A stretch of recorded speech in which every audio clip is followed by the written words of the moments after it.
tengok lab report masing-masing, mana yang perlu awak perbaiki. Okay, mana yang perlu you perbaiki.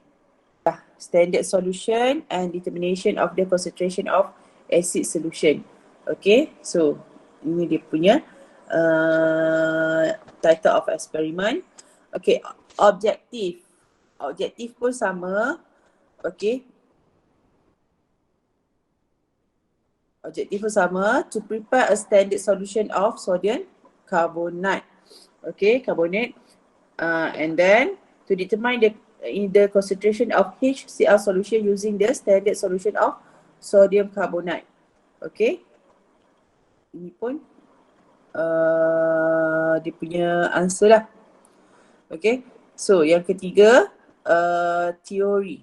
Okay, teori. Teori saya kata boleh ambil dalam lab manual, you simplify. Okay, and then tambah ada beberapa perkara. At least ada 5 point yang you kena buat. Okay, kita tengok satu-satu kawan awak buat. Standard solution means that a solution with no molarity. Okay. Standard solution can be used as a strategy which is used to find out the concentration of other solution. Concentration are used measure as, okay, yang ni good, okay boleh. Pure carbonate is used as a primary standard determine the concentration of, okay. Point dia sama dengan nombor 1 ni. Tak apa sesuai lah. Okay. Okay, to detect the equivalent point, the equilibrator which use changes is used. Okay, so macam mana nak buat apa tu the good theory. Okay, so you boleh cerita pertama you nak buat apa. Okay, titration. Okay, and then you boleh cerita tentang standard solution.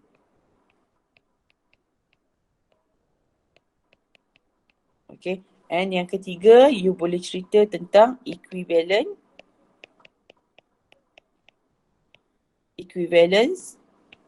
point. Okay, and then yang keempat you boleh cerita tentang titrant. Okay, and then you boleh cerita tentang pH indicator. Okay, so ada berapa? 1, 2, 3, 4, 5. Okay, so saya buat kat Jamboard.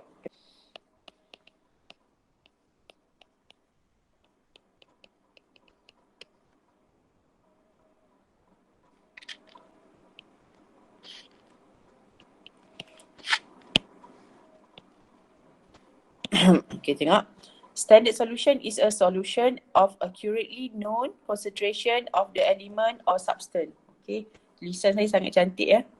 Okay, you boleh tengok balik nanti kat video. Check you punya teori ni betul ke tidak. Okay, boleh? Okay, kita pergi kepada prosedur dulu. Okay, prosedur. Bila saya check eksperimen 1 awak masih lagi ada yang tak tukar kepada passive sentence. Okay, passive sentence. Macam mana nak buat passive sentence? Okay, cuba tengok. Okay, kat eksperimen awak yang ni, awak ada dua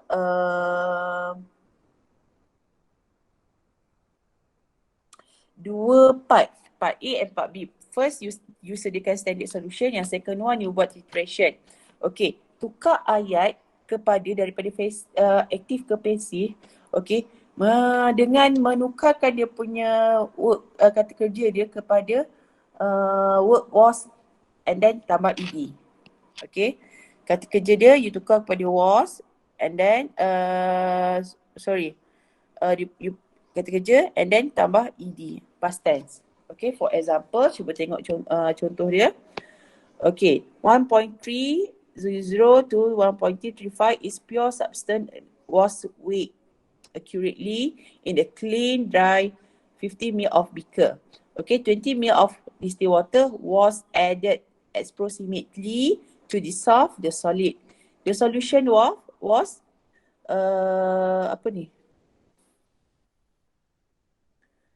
transferred. Okay, was transferred carefully into the 250 ml volumetric flask by using the filter funnels. Okay, the beaker was rinsed, okay, with distilled water and pour it onto the flask. Okay, distilled water was added up to the graduated mark in the volumetric flask. Okay, the stopper was placed and the flask was shake until the solution is homogeneous. The concentration of this standard solution was calculated. Nampak tak macam mana you nak tukar ayat aktif kepada ayat pasif? Okay, yelah bahasa, dalam kat sekolah you belajar bahasa Melayu kan? Okay. So, cuba tengok standard solution punya procedure. A clean pipette was rinsed, okay, with an A2CO3 solution.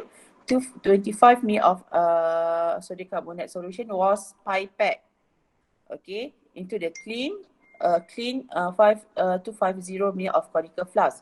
3 drop of methyl orange was added as an indicator. Okay, a clean burette was rinsed, okay, with HCl solution. The burette was filled with the HCl solution. Ensure that no air bubble was trapped, okay, into the tips. Okay, the initial buring was recorded to the decimal place. A piece of a white tie was placed underneath the flask. Okay, the sodium carbonate solution was titrated with HCl solution. Okay, during the titration, the stopcock was controlled, okay, with left hand while the conical flask was swirled with the right hand. Okay, for the first titration, the HCl solution was dispensed slowly until the yellow solution changed to the orange permanently. Okay, that is the end point.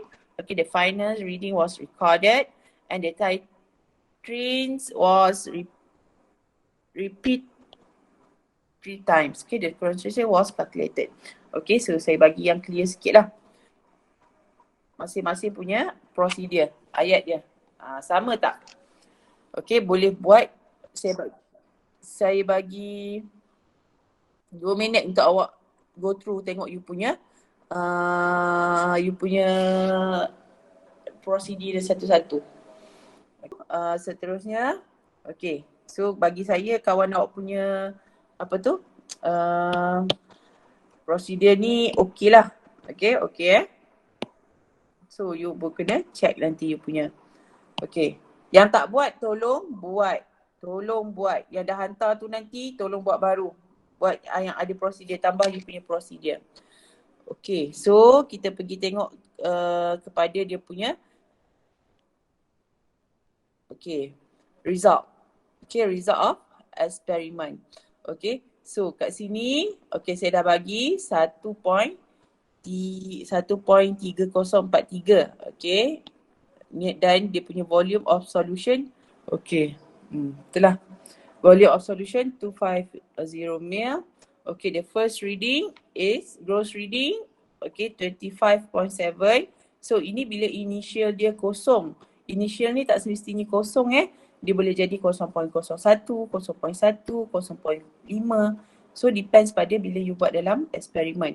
Okay, so the first reading, okay, betul lah. Okay, so you boleh kira lah, tolak lah. Final tolak dengan initial reading.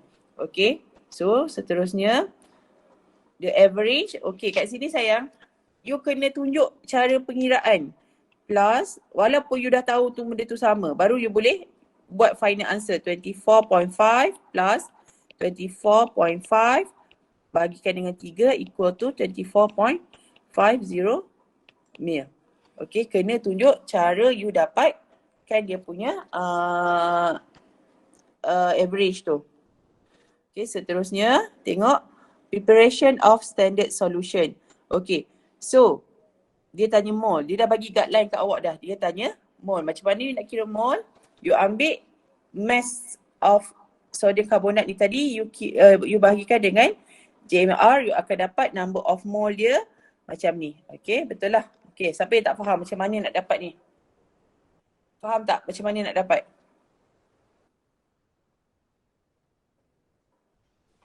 Faham. Okay, faham ya. So, and then molarity, dia punya rumus adalah molarity N bahagi dengan V. Okay, so ambil, kita dah ada number of mole. Okay, and then kita dah ada volume tadi 250, tapi kita convert kepada liter dulu, kita akan dapat 0.25. So this is the concentration of sodium carbonate yang kita guna. Okay, kita dah dapat dah M besar dia kat sini. Concentration dia. Okay, itu part A. Okay, untuk part B, kita nak kira standardization of hydrochloric acid solution. Sekarang ni kita ada standard solution. So ini adalah kita punya standard solution kita. Tu kita kata standard solution ni adalah satu solution yang kita known. Okay, dia punya concentration tu. Yang kita memang dah tahu. So sekarang ni kita ada satu concentration yang kita dah tahu, dia punya mass and kita dah tahu dia punya volume. Kita nak cari concentration untuk 1 second punya solution, okay, by using titration. Ni yang kita nak buat, you kena faham. Okay, so sekarang ni kita dah tahu M dengan V untuk sodium carbonate. Sekarang ni kita boleh cari volume untuk HCl, tapi kita tak tahu dia punya molarity. Tu maksud saya. Yang ni kita dah tahu, kita dah tahu volume, kita nak tahu molarity. Okay, molarity dia. So first, nak kira calculate the molarity of HCl, okay, you kena buat persamaan seimbang.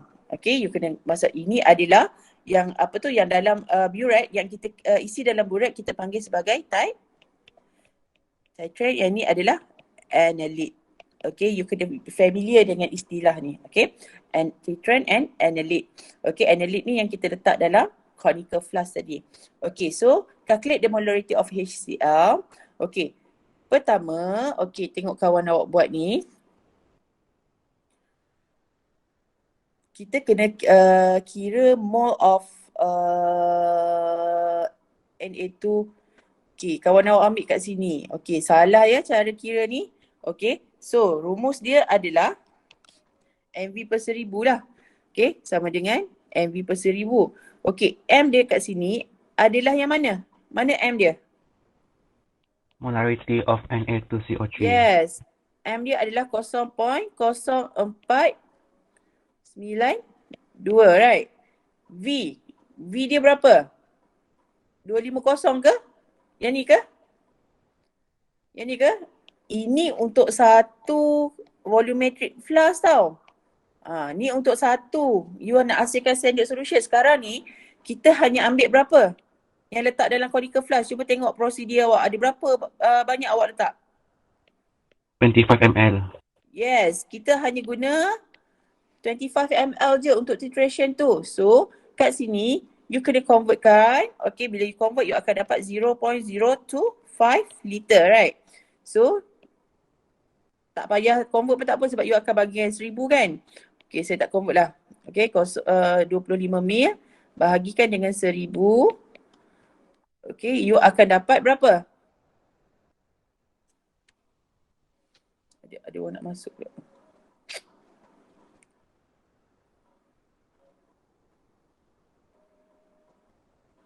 Okay, you akan dapat berapa kat sini? Number of mole dia? 0.00123. 0.0. Okay, saya buat dalam bentuk nilai ya. Sama juga tu, mole. Okay, ini number of mole untuk Na2CO3 yang bertindak balas. Okay, yang bertindak balas. Number of mole dia adalah 1.23 times 10 power negative 3 mole. Okay, ini adalah bilangan mole dia.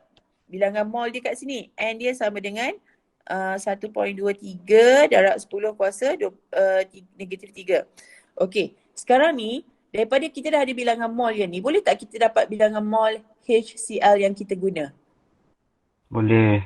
Boleh kan? So kita buat nisbah ratio dia, nisbah mole dia. Okay, from the chemical equation, okay, 1 mole of Na2CO3, okay, dia bertindak balas. Okay, sebanyak 2 mole based on the ni tadi, chemical equation. Sebab tu saya kata chemical equation awak kena betul. Okay, and then kalau 0. Okay, kawan awak ni salah lah Okay, so kalau 1.23 times 10 power negative 3 mole of Na2CO3. Okay, agak-agaknya berapa banyak buat ni. So kat di sini ni sebab ni 1, sini 2, bermakna 2/1 darab, okay, dengan 1.23 darab 10 kuasa negatif 3, you akan dapat berapa? 2.46.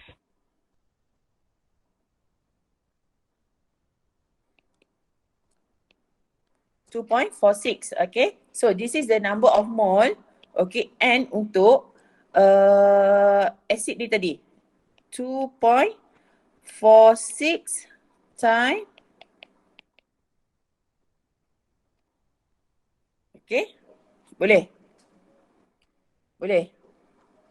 Boleh. Okay, so you dah ada number of mole, okay, you dah ada, you nak cari molarity kan, sama dengan N bahagi dengan volume. Number of mole you dah ada, volume you ada tak? Volume you ada tak? Ada. Ada. So daripada you titrate tu tadi kan, daripada result you punya volume berapa? 24.5 tadi kan. So saya buat kat sini. So ambil balik number of mole ni tadi.